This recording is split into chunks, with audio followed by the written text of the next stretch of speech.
Hello everyone. Today I want to discuss with you about algorithm and interview.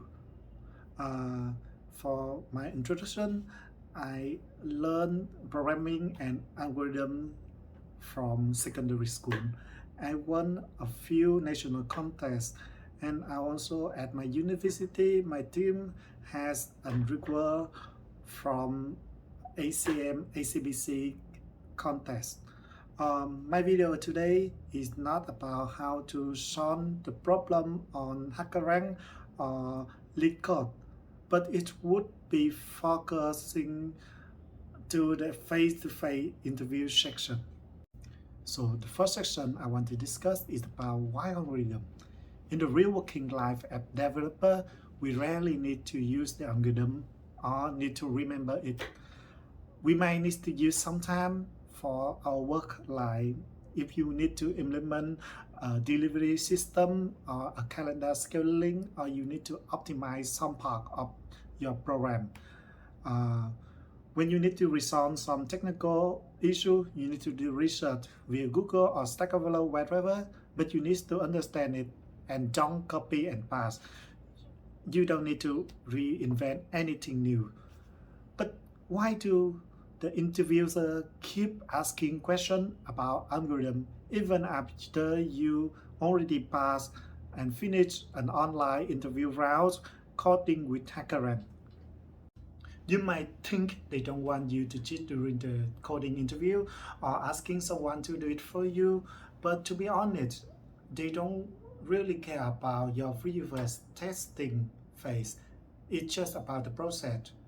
What they need to know is about you and whether you are suitable for the position or not. It might be in the CV, might be in the education, might be in the previous company or the project you joined.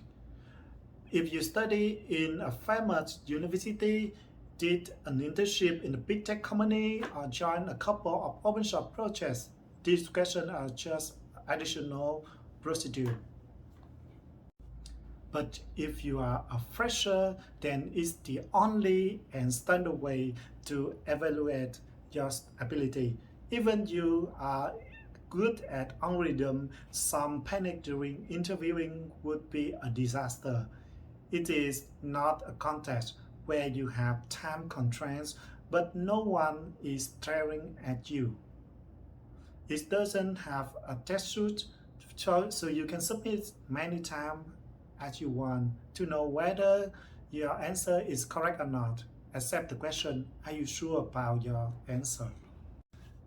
The interviewer might ask questions from the textbook or tricky one in a huge contest, or even an invalid question. They don't expect you to answer this question immediately with the correct answer. You don't need to memorize all the answer and the problem. What they want you to know is how can you resolve the problem. It might be you already know it or you never heard it before. So my advice for you during the coding interviews are: first, listen carefully and write everything down. And if you are not clear on the question, please ask them again. Don't be ashamed to ask them, repeating the question for a few minutes for thinking. You might need to identify the algorithm category first. Sometimes it's not just about the code, but rather the mathematics. Next, you need to explain to the interviewer how to solve the problem. Don't write the code immediately. If you have a way to solve it, but you think it's not the best one for the answer, you might use a written one or just guessing. You might tell them and you can improve it later. And the next thing, you need to describe the complexity of the time and space. This called peak O is very important, and the optimization would be for this part. After you explain it to the interviewer, then you need to write the procedure code. For direct interview, you might need to use a white Paul to write it. For the remote interview, you might need to do pair programming in some platform. You don't need to write an exact solution, but you need to explain each line of the code you're writing. And if the interviewer needs you write something that's ready to use, please try to do on your best to complete it in any programming language that you are confident.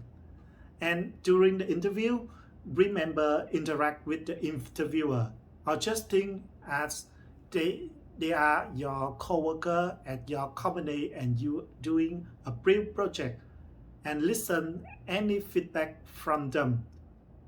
And if finally, if you are stuck in some step and you can't resolve the problem, please don't hesitate to ask them for another problem, because I think you might not be good at that kind of algorithm, you might be good at a different problem, but you are ready to for a next question and hope you can finish it with your ability. Last but not least, be confident during your interview. Your attitude is very important and it would reflect you. Doing a mock interview with your friends is a good practice, but it would be better in a real interview. Interviewing is an energy cost activity, so I suggest you just do about 2 interviews 1 week. Otherwise, your brain would be exhausted and you not be good in all of them. Good luck in your next interview.